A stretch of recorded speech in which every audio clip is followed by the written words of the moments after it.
Assalamualaikum warahmatullahi wabarakatuh. Alhamdulillah.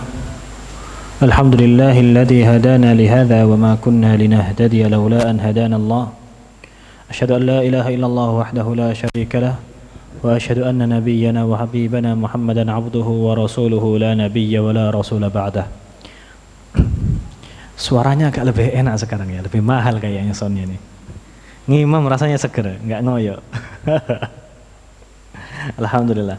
Ini biasanya ini detail-detail kecil takmir masjid yang seharusnya setiap masjid punya. Karena ya ini sedikit curhatan, apalagi kalau imam tarawih. Imam itu capek. Apalagi ketika mikrofonnya yang seadanya. Kita nggak bilang jelek ya, karena jelek ini biasanya dari bacaan imamnya sendiri. Soundnya ada apa adanya. Sehingga dia kadang-kadang nggak nangkep, kita juga nggak bisa mendengarkan suara kita sendiri, sehingga akhirnya imam mengeraskan suara.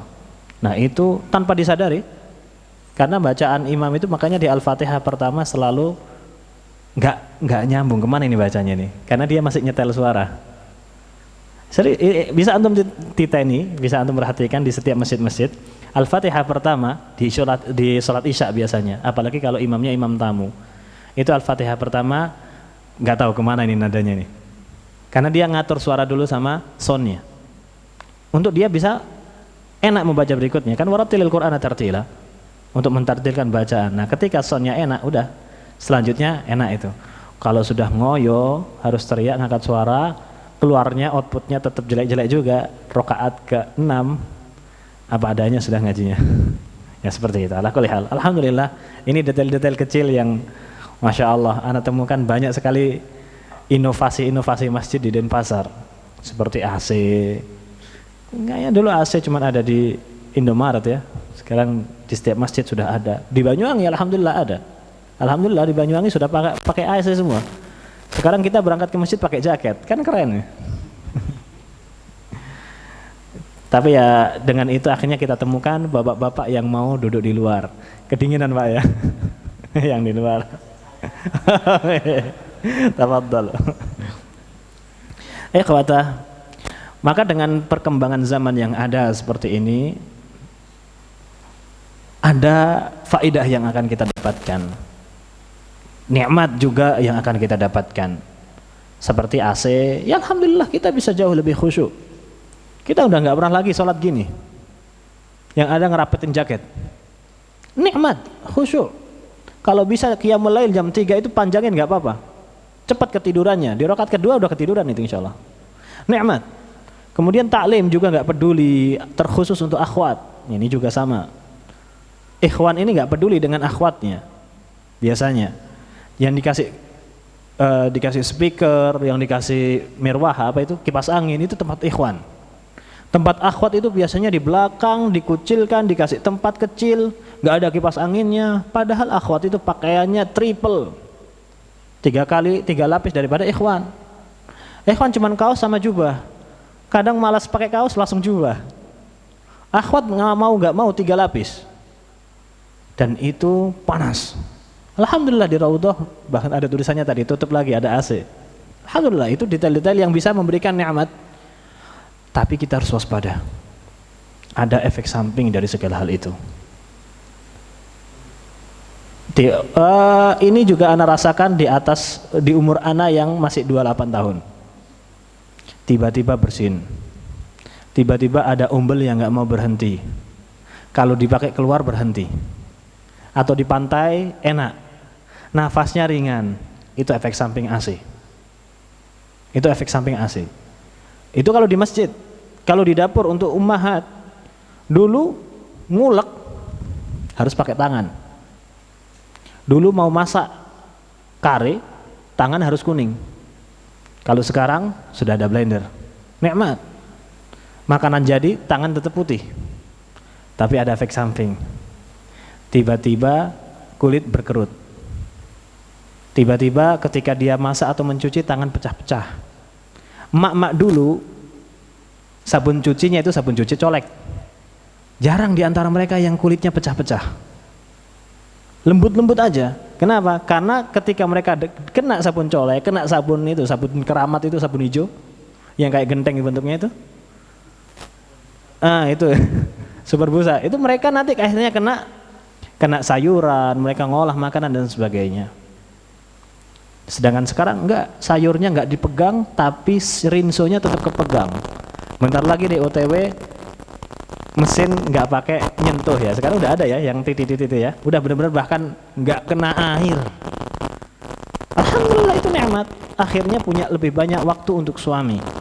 Efek sampingnya, jangan kaget kalau istri-istri zaman sekarang melar. Suaminya komen, "Dek, kamu kok gemukan?" Adiknya, istrinya juga komen, "Sampean pisan mah." Sama-sama melar. Kenapa? Pasti ada efek sampingnya. Pasti ada efek sampingnya. Kita nggak usah kaget ketika dinasehati oleh dokter, istri jenengan harus diet, harus mulai olahraga. Oh, orang tua saya dulu nggak butuh olahraga kok. Orang tua saya dulu nggak butuh dietan, mereka sehat sampai usia 80 tahun. Orang tua kita nggak kenal AC. Orang tua kita itu kalau dinyalain kipas angin udah batuk. Apalagi AC, dan kita 24 jam pakai AC di Denpasar. Orang tua kita dulu jalan 2 kilo itu biasa, sekarang di depan gang Indomaret naik motor. Maka itu adalah kenikmatan yang kita dapatkan, tapi pasti ada efek sampingnya. Ketika ada nasihat dari orang yang jauh lebih berpengalaman, kita akan, itu kebiasaan kita, mensinkronkan dengan orang terdahulu. Itu hidup. Realita yang ada, pasti plus minus. Ada konsekuensi yang harus kita hadapi. Kalau hidup sebagian kita mau kita upgrade, maka secara mental pengetahuan kita juga harus upgrade. Kenapa sih kita bahas seperti ini? Karena yang namanya hidup juga prakteknya ada dalam agama. Dalam beragama juga akan temukan seperti yang hal-hal ini. Ada prakteknya. Dulu ikhwatah mau ngaji, nelponnya itu harus SMS dulu. Lisan bilisan, ada pengajian, ngabarin mulut. Kenapa? Nggak semuanya pakai HP. Kalau ana lihat wajah-wajah antum, kayaknya wajah-wajah yang sudah ngaji dari tahun 2000-an. Tahun 2000 antum gimana ngontak teman mau ngaji? Nggak semua teman bisa di SMS. Datang ke rumahnya, ayo nanti pengajian. Nggak semuanya punya telepon dulu mahal. Atau zaman SMS, ya main SMS, telepon miss call yang dulu model sekali SMS bayar 500 kemudian seharian gratis itu ya. Maka itu hanya singkat, tapi faktanya apa? Pengajian, Masya Allah, ukhuwahnya erat sekali. Masjid cuma satu ya kan? Masjid cuma satu, itu pun mungkin terusir. Keceplosan barusan. Pindah-pindah masjidnya, itu ya bahasa amannya ya. Pindah lagi. Oh, orangnya paling 20-30. Ikhwannya Masya Allah erat sekali. Bersama dengan perkembangan zaman, WhatsApp gampang, ada grup, undangan makan cepat, undangan ngaji cepat, undangan futsal cepat.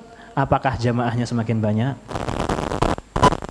Kayaknya masjidnya dari Masjid Raudhah dari dulu gini-gini aja. Jumlahnya juga segini-segini aja. Terlebih ketika hari ini kita mengenal Facebook buat kajian. Gara-gara corona kemarin ya.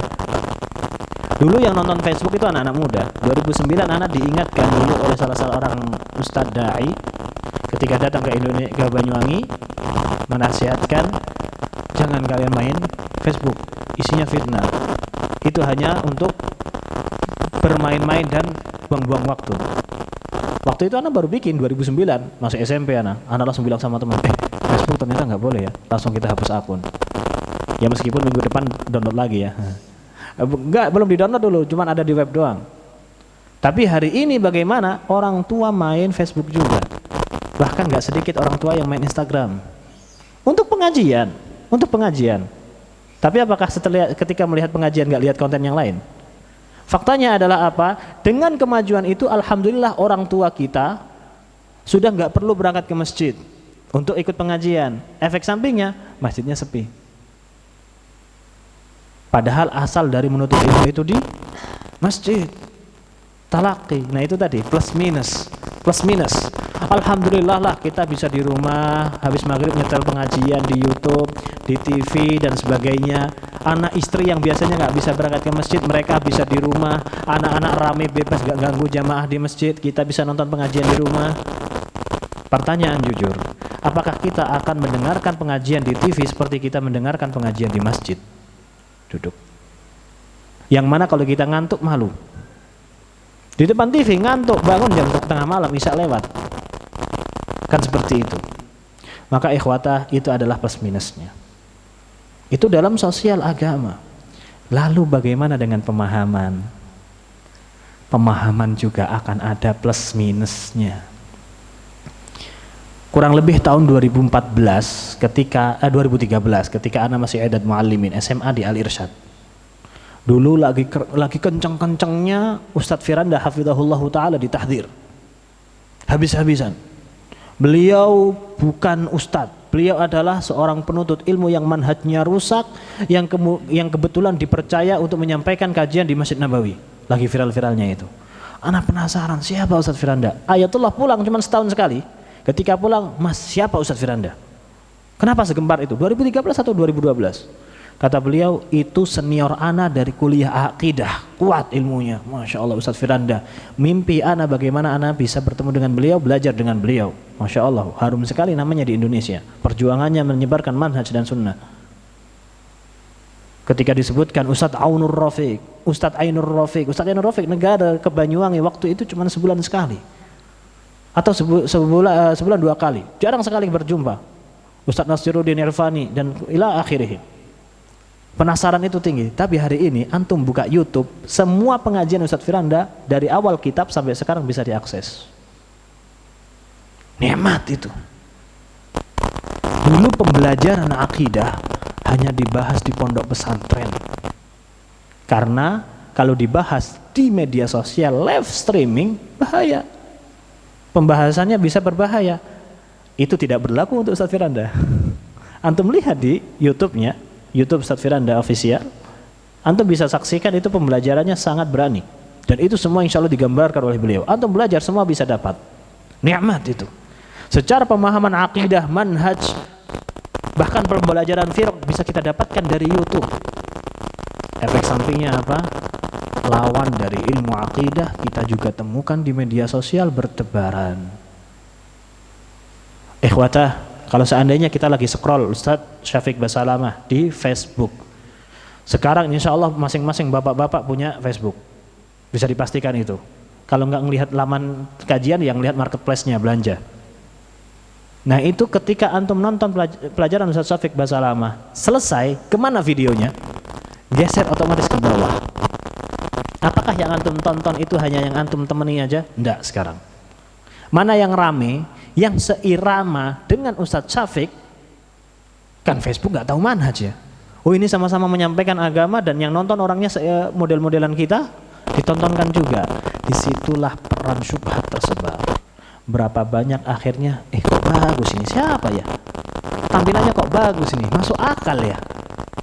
Sebagaimana dulu kita, oke lah kita belajar manhaj salaf apa akidahnya, dalil dulu, pahami, kemudian amalkan. Jangan menggunakan akal dalam memahami dalil. Sepakat dong? Tapi jujur, kita dulu kenapa menerima manhaj salaf? Karena masuk akal kan? Karena masuk akal. Ujung-ujungnya ketika kita memahami dalil yang sesuai manhaj salaf, kenapa kita terima? Karena masuk akal di kita. Ketika kita berlandaskan masuk akal, itu akan kembali tergugah ketika kita melihat syubhat dan masuk akal. Kalau seandainya yang lewat, kita lagi nonton Ustadz Syafiq, kemudian lewatnya adalah orang-orang yang joget di TikTok, dengan mudah kita skip. Dengan mudah, alhamdulillah. Apalagi ada istri di samping kan. Atau kita tahu itu maksiat, kita tahu itu salah. Bagaimana dengan pengajian tadi? Apalagi kita nggak tahu ustadznya, apalagi kita nggak tahu pembahasannya, apalagi pembahasannya itu ternyata syubhat dan masuk akal. Terlebih lagi tampilannya sama-sama jenggotnya panjang. Jangan kira yang berjenggot itu mesti sunnah. Hukum jenggot pasti sunnah, tapi nggak semua yang berjenggot sunnah. Ya kayak kita katakan orang yang berdasi pasti rapih, tapi nggak semua yang rapih pasti amanah. Weh, balik ke sana nggak jadi ya. Seperti itu. Maka ketika kita melihat video itu, apakah kita diam? Biasanya kita akan tertarik. Apalagi sirah. Apalagi yang disampaikan adalah sirah, tafsir yang bahasanya adalah universal. Tidak ada pembatasan manhaj di situ. Ada, cuman sangat sedikit sekali. Tafsir gimana kita cari dalilnya? Orang yang dipelajari dalil. Dan itu sempat beberapa waktu yang lalu sempat gempar ketika salah seorang dai mengajarkan tafsir dan sirah. Banyak sekali jamaahnya. Baru gempar ketika dia nge-tweet bahwa ISIS saudara kita. Baru itu gempar. Kecolongan umat ini. Kenapa kok bisa sampai kecolongan? Itu tadi syahidnya. Kita nggak kenal. Kita dapat akses seluas-luasnya di media sosial, YouTube dan sebagainya. Begitu pula dengan syubhatnya kita dapat akses seluas-luasnya. Itu kita. Bagaimana dengan anak kita? Makanya ikhwah, pertanyaan-pertanyaan tentang agama, pertanyaan-pertanyaan idealis tentang agama dulu muncul di anak-anak kalangan anak mahasiswa. Pertanyaan-pertanyaan kritis itu dilayangkan anak-anak mahasiswa yang memang mereka dituntut untuk kritis. Hari ini pertanyaan-pertanyaan tentang mental, pertanyaan-pertanyaan tentang keberadaan Allah, tujuan hidup, dari mana lahirnya? Dari anak-anak umur 16, 17, 18. Anak sering cari fatwa yang disebarkan di islamco.com atau fatwa yang dilayangkan ke Ustadz Syekh Abdul Aziz bin Baz, fatwa lama, atau di lamannya Syekh Saleh Munajjid. Itu juga cukup update. Kadang-kadang curhatan-curhatan yang mengenai permasalahan anak muda, curhatannya adalah anak muda berusia 16 tahun. Anak muda berusia 14 tahun. Pertanyaannya apa? Sampai anak tuliskan materi saat ini adalah yang bertanya anak umur 16 tahun. 16 tahun itu baru masuk SMA ya kan? Pertanyaan dia adalah, saya menghafalkan Quran. Saya sudah hafal Quran. Kemudian saya sedang ingin mengkhatamkan kajian tafsir dan hadis di beberapa majelis ilmu. Suatu saat ada nasihat dari salah seorang ustadz bahwa kalau saya pengen benar, maka saya harus perbaiki sholat. Maka sholat adalah suatu ibadah ritual bagi anak. Dia pernah menghafal Quran, dia pelajari hafal sholatnya, dia perbaiki sholatnya di usia dia. Kemudian dia juga pelajari. Seorang menghafal Quran, gimana dia ngajinya? Dia juga mempelajari tafsir, dia juga menguasai ilmu-ilmu agama yang lain. Kemudian tiba-tiba di usia itu dia curhatnya setelah 2,5 bulan menghadapi masalah. Tiba-tiba saya terhinggapi rasa ragu-ragu tentang fakta apakah Allah itu ada. Gak main-main ya. Dia hafal Quran loh itu. Allah itu memang ada. Yang dia pelajari di tafsir itu kan semuanya ayat Allah ada semua. Tanda-tanda Allah itu ada. Tapi dia berpikir dari sirah yang dia pelajari, kalau seandainya memang Allah pasti membela Rasulnya, kemana selama 23 tahun? Kenapa Rasulullah selalu tertindas? Dan kemana kaum muslimin hari ini? Kenapa tertindas? Dia terlalu banyak berpikir sampai ke sana, dan dia adalah salah seorang yang pintar, dilebihkan cara berpikirnya, sampai akhirnya dia sempat melewati 1 hari tanpa salat sama sekali. Ketika dia curhatkan hal ini, akhirnya dia naik turun. Ketika dia salat, dia mempelajari Al-Quran, tafsir dan bertanya kepada seorang guru, dia tercerahkan, enak lagi. Tapi setelah beberapa hari balik lagi keraguan-raguan itu, sampai kata dia, ana seperti seolah-olah ana hampir bunuh diri karena ana tidak menemukan jalan yang lebih baik daripada Islam, dan ternyata Islam yang saya hadapi, yang saya rasakan yang terbaik, kita lihat track recordnya dalam menuntut ilmu baik, ternyata tidak bisa menenangkan hati saya dari was-was, dari syak, ragu harus kemana. Maka dari sini ikhwata, kalau yang model seperti ini saja bisa terjangkit, lalu bagaimana dengan kita yang secara ilmiah apakah kita sudah dalam, secara pemahaman agama apakah kita sudah dalam? Sebagaimana dulu yang sempat viral, ya belum beberapa bulan yang lalu, seorang mahasiswa yang akhirnya bunuh diri di Malang.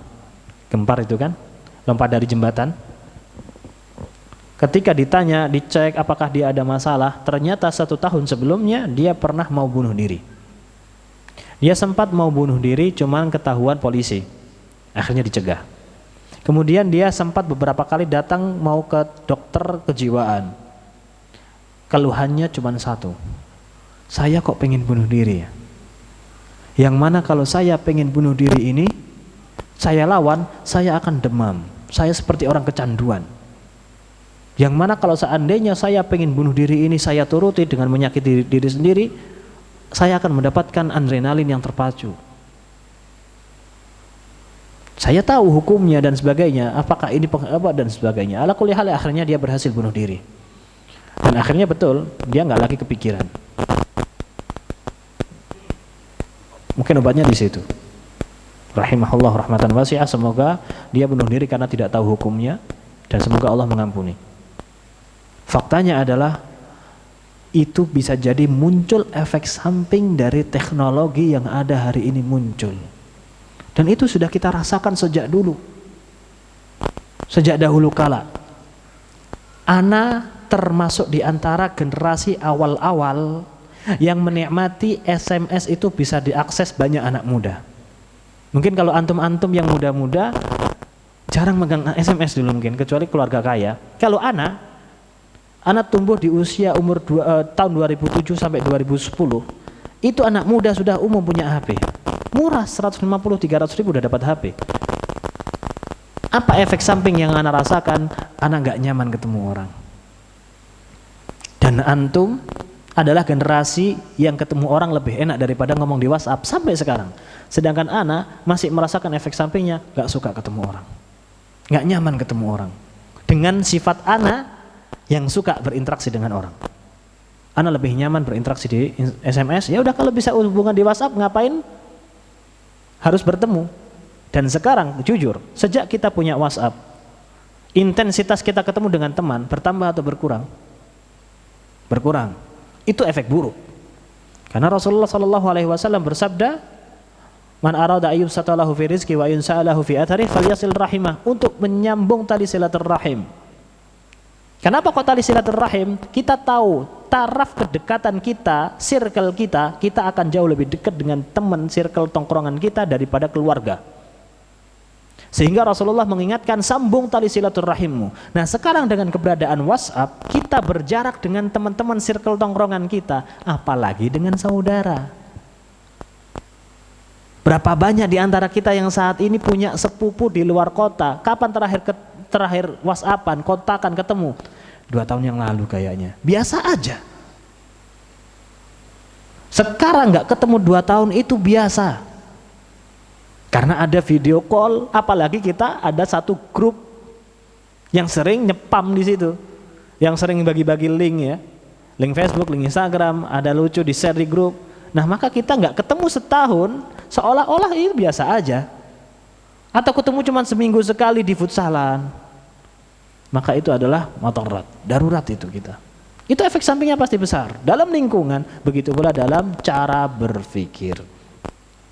Maka ikhwata, apapun itu, dan pasti kita masing-masing akan menemukan syubhat-syubhat yang semisal. Yang ana contohkan tadi adalah pengen bunuh diri atau tidak percaya akan adanya Allah, ragu-ragu akan adanya Allah. Ana kira terlalu ekstrim ya. Tapi mungkin kita akan terfikirkan, benar nggak sih Islam ini akidahnya benar? Benar nggak sih Islam ini yang paling benar? Bukankah Allah itu Maha Pengampun? Bukankah Allah itu penyayang? Bukankah ketika kita bertanya kepada para masyayikh, misalkan ada orang tidak tahu, kemudian dia melakukan kesalahan dalam agamanya, apa hukumnya? Dia akan mendapatkan pahala dari kebaikan yang dia lakukan, kebaikannya, niat baiknya, tapi dia nggak akan mendapatkan pahala dari perbuatannya. Paham ya? Niat dia untuk berbuat baik dapat pahala, tapi amalannya tidak berlaku karena salah. Apakah dia berdosa? Tidak. Karena dia nggak tahu. Berarti karena ketidaktahuan akan mendapatkan ampunan yang sedemikian rupa. Lalu apakah ini nggak bisa diterapkan kepada non-muslim? Nah ini mulai ada keraguan-raguan. Sekarang pertanyaannya adalah, non-muslim, ini syubhat ya, jangan dipikirin ya, jangan anggap ini anak yang ngomong, tapi ini syubhat sudah tersebar.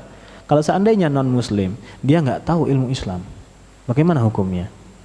Apakah dia akan masuk Islam atau dimaafkan atau diterima amalannya? Loh, nggak mungkin dia nggak kenal Islam. Mungkin dia kenal Islam, tapi ternyata yang menyampaikan Islam kepadanya adalah orang-orang yang nggak dia percaya. Seperti sekarang hari ini banyak sekali kaum muslimin yang pendusta. Kita banyak temukan sekali kaum muslimin yang berkhianat. Sehingga akhirnya orang tadi melihat Islam ada pada si muslim nggak bisa dipercaya, maka Islamnya nggak dipercaya juga. Itu waqi'. Makanya para ulama memperhatikan perilakunya supaya ilmu yang dia bawa dipercaya. Sedangkan kita dapat di hari ini banyak sekali kaum muslimin yang tidak mengamalkan, mempraktekkan ilmu Islamnya, sehingga si muslim ini nggak bisa dipercaya, maka Islamnya juga nggak bisa dipercaya. Ada nggak yang seperti ini? Ada. Lalu bagaimana nasibnya dengan mereka? Apakah mungkin mereka non-muslim di tengah-tengah kaum muslimin, mereka adalah seperti orang yang jauh dari ilmu? Itu adalah keraguan-raguan. Lalu berarti kita nggak, kalau seandainya kita sudah sampai seperti itu dan kita nggak terjawab, kita akan lanjut lagi itu pembahasan. Berarti kita nggak perlulah menyalahkan mereka. Berarti ujung-ujungnya sama kok, toh ujung-ujungnya saya belajar Islam saat ini juga masih sama-sama ngambang. Lalu apa beda kita sama mereka? Ayolah kita sama-sama dalam beragama, yang penting sama-sama niat baik. Maka itu adalah syubhat yang fatal. Kembali lagi, yang lebih mengambang lagi, yang lebih ringan. Benar nggak sih manhaj sunnah itu betul? Kenapa Islam ini dengan sunnah diribetkan? Kalau kita mau jujur, Islam ini sudah agama paling ribet. Di seluruh agama, kalau mau praktek-praktekan, Islam ini yang paling ribet. Ibadahnya sehari 5 kali. Puasanya capek seharian sebulan. Mau hari raya aja harus ada ibadah. Kan ada yang ingin hari raya tiba-tiba besok hari raya gitu aja kan ada. Kenapa orang Islam harus mau ibadah mau hari raya saja harus berpuasa sebulan? Harus menyembelih kambing. Pengorbanan isinya. Belum lagi ketika kita mengenal sunnah, apa yang kita dapatkan di sunnah? Semua yang kita lakukan salah. Ternyata kita melakukan ini, oh ternyata nggak ada dalilnya. Kita melakukan ini, oh ternyata salah. Kita melakukan ini, oh ternyata salah. Itu sunnah. Akhirnya nggak heran di antara kita yang akhirnya melihat apa yang benar seperti ini, seperti ini, seperti ini. Kok rumit? Benar nggak sih sunnah seperti ini? Kemudian dia menemukan dalil, inna hadzal dina yusrun, dan ini adalah agama yang disebarkan oleh Ahlus Sunnah wal Jamaah. Sesungguhnya agama kita itu mudah. Kok yang saya pelajari sulit ya? Sulit nggak Islam itu? Antum mau belajar fikih harus bisa bahasa Arab. Antum mau belajar fikih, kita mau belajar fikih harus bisa bahasa Arab. Kenapa? Dalilnya semua bahasa Arab. Hadis bahasa Arab. Kalau hadisnya terjemahan berarti ya kita agamanya agama terjemahan. Nah akhirnya oke lah, ayo belajar bahasa Arab. Bisa bertahan belajar bahasa Arab? Baru duduk langsung huwa humahum. Apa ini? Huwa humahum belum selesai, fa'ala yaf'ulu fa'alan. Fa'ala yaf'ulu fa'alan itu panjang, belum paham. Ada fa'ala, fa'ala, fa'alu. Loh bedanya apa? Kok semuanya bercabang? Itu harus hafal loh Pak. Belum lagi ada fa'il, ada maf'ul, yang ada mansub, ada majrur. Kita belum hafalan fikih, sudah harus hafalan yang seperti ini. Susah nggak Pak? Susah Islamnya? Maka muncullah dalam hati ini, katanya agama ini mudah, kok susah? Maka itu syubhat. Meskipun nggak menjadikan kita berpaling, minimal menjadikan dalam hati kita itu syak, ragu-ragu. Kata Allah Subhanahu wa taala dalam surat Al-Hujurat, innamal mu'minuna alladzina amanu billahi wa rasulihi tsumma lam yartabu. Sesungguhnya orang yang beriman itu, kata Allah, adalah orang-orang yang beriman kepada Allah dan Rasulnya. Berarti ini ilmu ya, berilmu, belajar. Tsumma lam yartabu, kemudian enggak ragu. Berarti kita benar-benar harus berilmu dan harus enggak ragu. Wajahadu bi amwalihim wa anfusihim fi sabilillah. Kemudian bersungguh-sungguh dan berjuang, berkorban dalam Islam dengan harta maupun dengan jiwa. Akhirnya adalah kita dituntut untuk tidak ragu, dan ragu-ragu itu adalah termasuk di antara tipu daya syaitan yang mana itu adalah penyakit dalam keimanan kita. Banyak sebenarnya sebabnya. Kita akan temukan PR pada sekitar kita itu adalah ternyata ada ilmu. Bukankah kita itu dituntut untuk menuntut ilmu? Belajar, ternyata pada prakteknya kita akan bertemu dengan ilmu-ilmu yang melahirkan keraguan-raguan. Gak jauh-jauh, ternyata ada ilmu yang mana mendasari belajarnya adalah harus dimulai dari keraguan-raguan.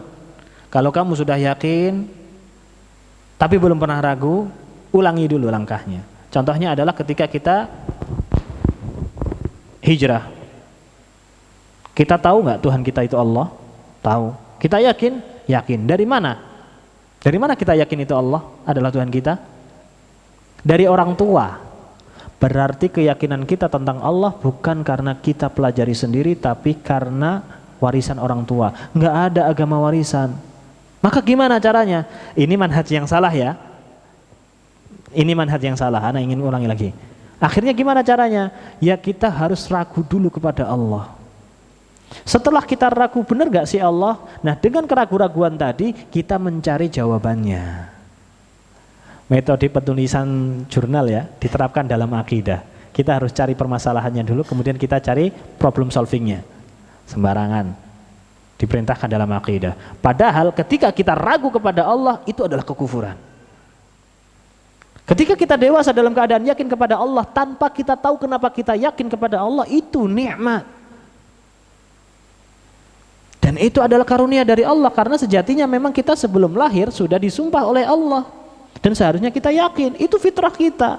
Kita lahir dalam keadaan Islam, itu karunia. Tapi ternyata ada yang meragukan hal itu, membuat itu ragu. Dan itu adalah mengerikannya syubhat yang di luar sana. Ilmu yang justru malah menjadikan kita ragu. Termasuk diantaranya adalah, ya tentunya sebab utamanya adalah waswas syaitan. Waswas syaitan. Itulah kenapa Rasulullah SAW, Rasulullah selevel Rasulullah, seorang nabi, ketika turunnya wahyu Qul a'udzu birabbil falaq dan Qul a'udzu birabbin nas, beliau SAW selalu membacanya di setiap pagi dan petang. Kita baca muatannya, kalau kita baca dari surat Al-Falaq tafsirnya dan juga surat An-Nas tafsirnya, maka seharusnya kita itu merasa selalu butuh dengan dua surat ini setiap hari kita baca. Qul a'udzu birabbin nas, malikin nas, ilahin nas, min syarril waswasil khannas. Dari segala waswas, bisikan-bisikan dari syaitan khannas. Khannas itu yang bersembunyi. Kenapa disifati yang bersembunyi? Karena syaitan ini dia akan membisiki manusia ketika lalai. Ketika manusia ini sedang ingat kepada Allah, syaitannya bersembunyi. Seolah-olah dia nggak pernah ada pada darah manusia. Manusia.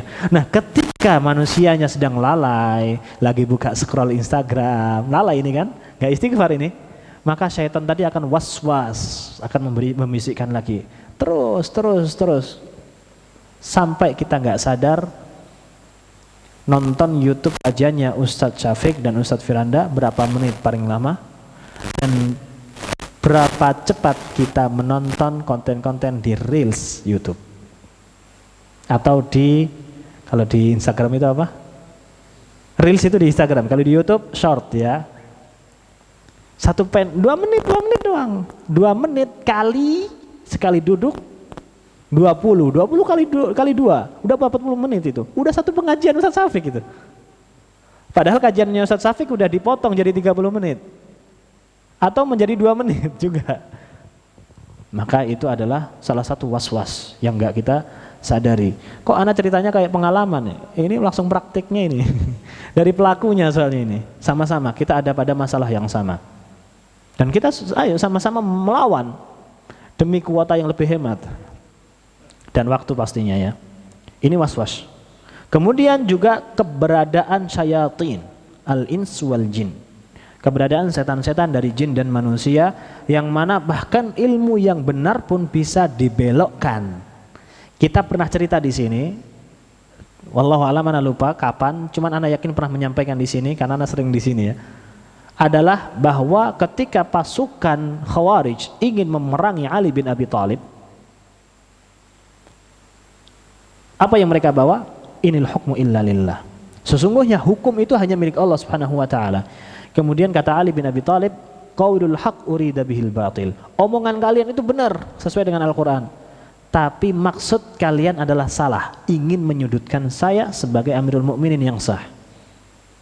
ingin mengatakan bahwa saya tidak berhukum dengan hukum Allah, padahal saya berhukum dengan hukum Allah, kata Ali. Dan kalian yang nggak paham. Maksudnya apa? Ucapan yang benar pun bisa diselewengkan meskipun mereka hidup di kalangan para sahabat. Ini orang Khawarij muncul ketika para sahabat masih lengkap. Ali bin Abi Thalib masih hidup, Muawiyah masih hidup. Kalau seandainya pemimpin pemerintahnya saja seorang sahabat yang faham ilmu agama secara lengkap, karena termasuk di antara yang faham ilmu Al-Quran secara utuh adalah Abdullah bin Abbas dan Ali bin Abi Thalib. Pemimpinnya saja yang mimpin ekonomi, yang mimpin politik adalah orang yang paling faham tentang agama. Lalu bagaimana dengan ulamanya? Bagaimana dengan rakyatnya? Masih lengkap para sahabat itu, dan mereka menjadi orang yang nyempal pertama kali di masa itu. Itu udah mirip-mirip seperti Abu Jahal kan? Jadi orang yang bebel ketika masih ada Rasulullah. Kekufurannya udah elit, level keren itu udah. Mengerikan sekali. Padahal yang digunakan adalah ilmu yang hak. Tapi karena syubhat, itu mengerikannya syubhat, hati-hati. Bisa dipelintir itu makna. Apalagi kalau seandainya ucapannya adalah batil yang kita tidak tahu. Maka akhirnya adanya peran syayatin al-ins, setan-setan dari kalangan manusia yang mereka biasanya lahir dari ahlul jadal, orang-orang yang suka debat. Ikhwatah, debat itu metode menyebarkan agama pengetahuan yang tidak diterapkan dalam Islam. Dan para ulama mereka tidak pernah menyibukkan dengan debat. Ketika ada yang mendebat di kalangan lawan ideologinya, para a'immah milih diem. Nanti di depan jamaahnya menyampaikan kesesatannya, orang sesatnya datang ke situ, ayo diskusi, tinggal sama ulama itu. Oh, takut. Tidak perlu, karena Imam Syafi'i sudah menjadi imam tanpa harus debat. Kalau kita lihat ilustrasi anjing yang balapan lari dengan citanya milih duduk, nggak mau lari. Kenapa? Dia ingin menunjukkan cepatnya lari, justru malah menghinakan diri. Imam Syafi'i ketika melawan orang-orang ahlul ahwa yang mengikuti hawa nafsu, itu hanya akan merendahkan ilmu Imam Syafi'i. Dan itu faktanya dalam perdebatan. Ketika kita meladeni orang-orang yang tidak memahami sunnah dan ilmu agama, kemudian kita menjawab bantahan-bantahan mereka, hujah-hujah mereka, apa yang nampak dari orang yang melihat pembahasan kita? Apakah ucapan ilmu dengan ilmu? Tidak. Masing-masing sama-sama akan memperkuat dan memenangkan argumennya. Mungkin nggak lawan kita akan mendengarkan ucapan kita? Enggak. Yang dia pikirkan sekuat apapun hujah kita adalah mana nih celahnya biar dibalas. Itu nggak bakal diikuti. Dan disitulah syubhat itu tersebar.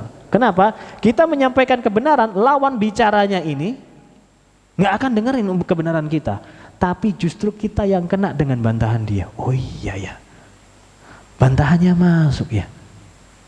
Oh iya ya, kayak betul banget ya. Kok betul? Nah gitu. Kenapa demikian? Karena ketika kita merasa benar dengan dalil, kita masih memiliki ingin diskusi, mencari ilmu pengetahuan. Sedangkan yang memang ahli jidal, dia sudah belajar gimana cara mematahkan argumen orang.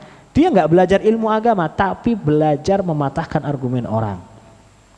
Atau yang kita sebut, kalau dari usul akidahnya ada, mereka adalah ahlul kalam. Tapi ya bukan mereka nggak mesti pinter debat, tapi mereka pinter mengakali Al-Quran. Separah itu. Kemudian juga munculnya orang-orang yang memang ingin mencari syubhatnya Al-Quran. Kita tahu di Al-Quran itu kan ada yang muhkam, ada yang mutasyabih. Ada yang muhkam itu maknanya paten, maknanya jelas. Ada yang mutasyabih itu akhirnya tidak jelas. Yang mana yang faham tentang mutasyabih ini hanya para ulama saja yang memahami konteks pembahasan ini. Kenapa kok diartikan seperti ini? Karena dulu kejadiannya seperti ini. Dan itu adalah ilmu hadis, ilmu sejarah. Kenapa kok seperti ini? Karena segi bahasa menjelaskannya seperti ini. Dan dari segi syar'i seperti ini dan seperti ini. Karena Rasulullah pernah menjelaskan ini, asbabun nuzulnya seperti ini. Karena ini dulu turunnya duluan, kemudian dihapus dengan ini dan sebagainya. Itu semuanya di ulumul Quran dan ilmu tafsir dipelajari. Makanya ahlul ilm akan mengetahui beberapa ayat yang kita nggak paham dan mereka paham. Itu wajar. Tapi muncullah ahlul ahwa, orang-orang yang mengikuti hawa nafsu, ingin memperdalam dalam pembahasan-pembahasan yang syubhat, yang nggak jelas. Bahkan hukum yang sudah benar-benar jelas dibikin maknanya tidak jelas. Contohnya apa? Wa aqimus sholata wa atuz zakah. Wa aqimus sholat, dirikanlah salat dan tunaikanlah zakat. Itu sudah jelas ya, muhkam ya. Sudah ada tafsirnya, sudah ada hadisnya, Nabi juga sudah mempraktekkan, maksudnya adalah menunaikan salat 5 waktu dan menunaikan zakat. Dipreteli lagi. Wa aqimus sholah itu artinya adalah qiyam. Yang namanya qiyam itu kita yang berdiri. Ketika kita berdiri berarti dengan hati dan rasa. Salat itu adalah doa, berarti adalah hubungan kita dengan Allah Subhanahu wa taala. Maka sebelum kamu salat, pastikan dulu kamu memang sudah terhubung dengan Allah. Akhirnya kita akan temukan ada orang yang ketika memulai salat,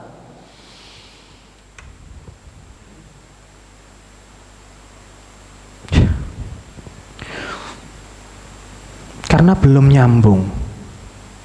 Kapan nyambungnya? Ketika imamnya sudah ruku.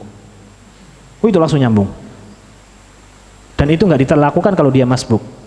Lari dari jarum, dapat 1 rakaat, yang penting ruku sudah. Lupa sama tadi bagaimana cara nyambungnya. Syahidnya apa ikhwah? Itu syak. Itu syak. Ada orang yang ketika berwudu,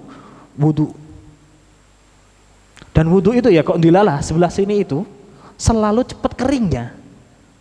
Ini berapa kali kita ketika mau sampai kaki ngecek di sini, kok kering ya?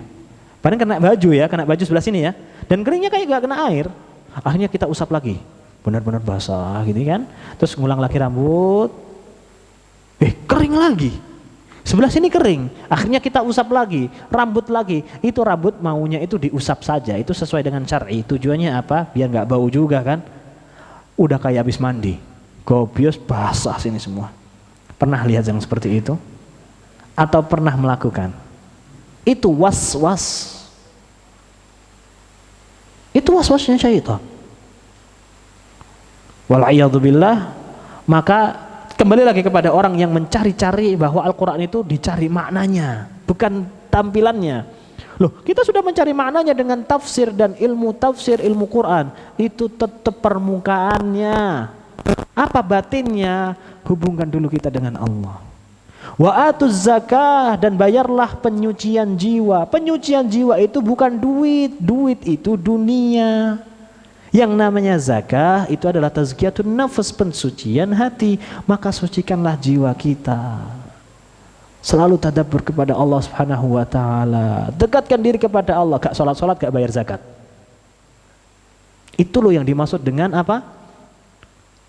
Wa ammal ladzina fi qulubihim zaigh. Adapun orang-orang yang punya penyakit di dalam hatinya, fayattabi'una ma tasyabah, akan mengikuti, memperdalam hal-hal yang syubhat. Bahkan yang muhkam dibikin syubhat. Ibtigha'al fitnah, ingin ujian, ingin cobaan, atau ingin menjadi fitnah aja. Fitnahnya bisa jadi karena dia malas beramal, atau karena dia malas untuk menyampaikan ilmu agama, karena ilmu agama itu harus dituntut. Belajar agama itu susah, tapi dia gak bisa belajar agama karena dia pengen kedudukan sebagai orang yang paham agama, maka dia tafsirkan Al-Quran sesuai dengan pemahamannya sendiri. Maka ini fitnah, ibtigha'al fitnah wabtigha'a ta'wili, dan juga menginginkan untuk merubah Al-Quran dari makna aslinya, sebagaimana semua kitab sebelum Al-Quran pernah diservis, diturun mesinkan. Mereka pengen menurun mesinkan Al-Quran, mereka pengen ngedit Al-Quran. Alhamdulillah gak berhasil sampai sekarang karena banyaknya ulama. Tapi apakah ya memang gak berhasil merubah Al-Quran, tapi mereka cukup berhasil menjadi fitnah bagi kalangan kaum muslimin. Dan itu tersebar di kalangan anak-anak muda hari ini. Ikhwata, ana pernah sebutkan ini kurang lebih awal-awal corona ana kesini, ana bahkan dapat dari Bang Beri tentang orang yang tidak paham, yang tidak percaya adanya agama. Dan ana baru tahun lalu loh paham pembahasan antum. Ana masih ngira yang disambut, yang dimaksudkan agnostik itu adalah orang yang tidak paham Tuhan. Maka itu ajaran lama. Tidak paham Tuhan itu ateisme, sudah sejak lama sudah ada, tidak paham Tuhan, tidak mau percaya dengan Tuhan. Ternyata agnostik itu nggak percaya agama ya. Dan Ana baru paham ketika kemarin Ana menulis suatu tulisan untuk itu. Meneliti suatu tulisan, oh ternyata agnostik itu nggak percaya agama, tapi percaya adanya Tuhan. Dan kebanyakan agnostik ini siapa pengikutnya? Anak-anak muda di kalangan kaum muslimin. Mereka kuliah, merantau dari kampung, bapak-bapaknya jauh. Akhirnya mereka mendapatkan keraguan-raguan dalam pemahaman agamanya. Mereka pulanglah ke rumah, tanya sama bapak ibunya, gimana sih agama kita? Bapak ibunya juga sama-sama nggak tahu. Akhirnya mereka membenarkan pemahaman agnostik itu. Apalagi dengan sekarang pergerakan media sosial yang cepat ya, mereka menyebarkan syubhat itu. Dan itu juga ada kepentingan di situ. Ada kepentingan juga penyebaran pemahaman tidak paham tentang agama ini. Paham konsep ketuhanan tapi tidak percaya adanya aturan-aturan yang membatasi antar umat beragama. Itu berbahaya. Dan itu syubhatnya sudah tersebar. Maka ikhwatal Islam, azanillahu wa iyyakum, di sini ada beberapa perkara yang perlu kita gunakan, yang kita lakukan pertama kali ketika kita menghadapi syubhat atau hal-hal yang mengarah kepada akidah. Itu sudah sesuai dengan sabda Nabi SAW dalam satu hadis. Yang pertama adalah, ini juga ana nukil jawaban ini dari lamannya Syekh Abdul Aziz bin Baz rahimahullahu taala, dan juga lamannya Syekh Shalih Munajjid, yang antum bisa cari fatwanya. Tapi di antara dua halaman tadi sama-sama menukil satu hadis Nabi. Dua langkah yang harus kita ambil. Pertama kali adalah al-isti'adzah, tentunya berlindung kepada Allah Subhanahu wa taala dengan ta'awudz. Ta'awudz itu Allah ajarkan bukan hanya ketika kita mau membaca Al-Qur'an, mau membaca Al-Fatihah, mau salat saja. Tidak hanya mengusir syaitan dari kalangan jin saja. Ana sempat ucapkan di sini ketika ana sempat suatu saat melihat video ana rekaman dari kajian Raudhah, dan ana salah ucapan itu, ana koreksi di sini. Ana pernah mengucapkan setan di kalangan jin itu gampang, kita bacain ta'awudz dia pergi. Adapun setan dari kalangan manusia, kita bacain ta'awudz dia masih di situ. Seolah-olah ta'awudz ini tidak memberikan efek kepada setan manusia. Itu perlu ana koreksi. Karena ta'awudz ini fungsinya adalah untuk ngusir jin dan juga syaitan di kalangan manusia. Itu berpengaruh. Ana koreksi di sini. Karena waktu itu mungkin ana ngomongnya kurang sadar. Karena ana sendiri ketika menyampaikan itu paham bahwa ta'awudz itu bisa digunakan untuk mengusir tipu daya syaitan manusia. Sebagaimana yang dilakukan Ibrahim alaihissalatu wassalam ketika berta'awudz dari tipu daya Namrud. Ketika istrinya Sarah ingin diganggu. Begitu pula ketika kita menghadapi syubhat dan sebagainya. Maka ta'awudz ini juga bisa mengcounter syubhat yang datang kepada kita. Dalam bentuk teks, setan sekarang juga dalam bentuk konten ya. Kita bisa berta'awudz sebelumnya, yaitu adalah a'udzubillahi samii'il 'aliim minasyaitonir rajim min hamzihi wa nafthihi wa nafthihi. Lafadznya adalah a'udzubillahi samii'il 'aliim minasyaitonir rajim, sesuai dengan yang kita pelajari ta'awudz, ditambahi min hamzihi wa nafthihi wa nafthihi. Min hamzihi itu maknanya adalah dari kegilaan syaitan. Syaitan itu cuman punya akses kepada manusia dari segi pikiran, membisiki. Yang dibisiki kepikiran, yang mana dengan kepikiran itu bisa mengganggu kesadaran si manusia. Kegilaan, bisa hilang kesadaran, bisa hilang akal sehat, bisa hilang ya benar-benar gila. Orang kesurupan, itu ada dalam Islam. Kemudian juga ada orang yang tiba-tiba marah, emosi, tidak tahu sebabnya apa. Ya mungkin ada sebab, cuma kadang-kadang dia akan berpikir ketika marahnya reda, dia kepikiran, kenapa sih anak marah seperti ini? Atau kita lihat orang lain, ngapain sih dia cuma kayak gara-gara gini aja marah? Karena dia tahu sebab itu seharusnya tidak membuat dia marah. Tapi ketika kita ada pada posisi itu, kita marah. Itu yang dimaksudkan dengan min hamzihi, dari kegilaan syaitan. Contohnya adalah ketika kita naik motor, dan itu masih ana rasakan sampai sekarang. Susah sekali ngaturnya. Kita itu kalau di jalan naik motor panas-panasan capek. Tiba-tiba ada orang di depan ngerem mendadak. Emosi nggak kita? Refleks aja, tin, apa sih ini bisa naik motor nggak? Secara nalar, dia tidak akan ngerem kecuali ada sebab. Yang mana dia sendiri kaget. Itu pertama. Maka secara nalar, nggak perlu kita marah. Toh kita sama-sama nggak tahu. Kemudian tiba-tiba ada yang nyelonong dari samping ngambil ke tengah. Kita emosi, tin, kok nggak awas, kok dia nggak perhatian. Secara nalar, mungkin nggak orang naik motor ngeliatin belakang? Dia nggak tahu dengan keberadaan kita, sehingga ketika dia dari kiri ke kanan, dia nggak tahu dengan keberadaan kita. Yang harusnya awas adalah kita, karena kita yang di belakangnya. Kita tahu dia di depan kita. Kita yang harus lebih waspada. Tapi faktanya berapa banyak di antara kita yang di situ kepancing emosi. Ya refleks, setelah itu kita ngapain sih marah. Kemudian juga ketika lampu merah, hijau gitu, merah hijau, kita udah panas-panas. Yang depan nggak sadar-sadar, emosilah kita, tin. Padahal ya udahlah, kenapa sih? Maksudnya, ya ngapain juga orang duduk di menunggu lampu merah, ngeliatin lampu merah kayak gini kan nggak juga. Dia ada gininya juga, yang ternyata ketika dia nunduk hijau, ya dia nggak tahu, dia nggak punya mata di sini. Dan kenapa kita harus marah? Nah seperti itulah yang dimaksudkan dari min hamazati syayatin, dari kegilaan. Min hamzihi, dari kegilaan syayatin. Dan itu efeknya seperti itu. Orang marah itu nggak bisa berpikir jernih.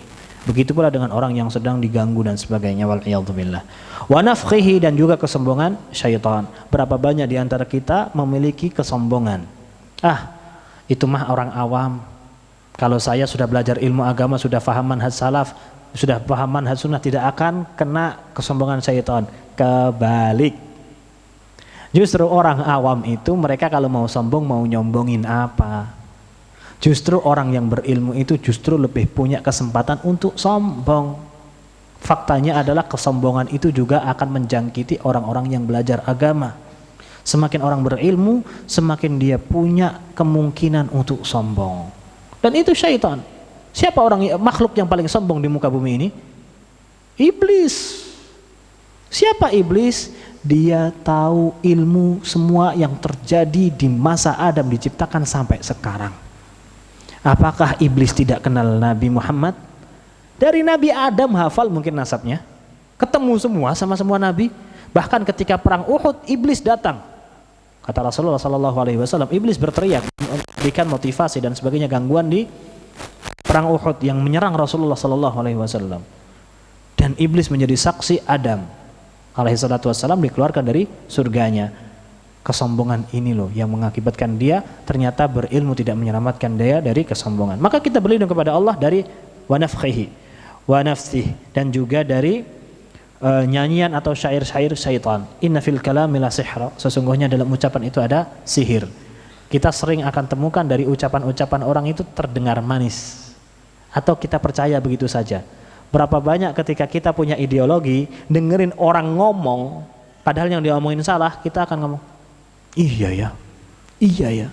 Ketika setelah berpaling, kita sudah jauh dari dia, omongan dia tadi salah loh, omongan dia itu kosong, bantahannya seperti ini. Di Al-Quran ada jawabannya gini. Tapi ketika kita di depannya seolah-olah gak berkutik, seolah-olah kita percaya sama omongannya. Kenapa demikian? Inna fil kalami la sihra, sesungguhnya dalam omongan itu ada sihir, ada pengaruh dalam omongan. Kemudian maka kita berlindung dari bisikan-bisikan dan syair-syair syaitan yang seperti ini. Tips yang kedua adalah masih hadis isti'adzah ini, cuman hadisnya lebih umum.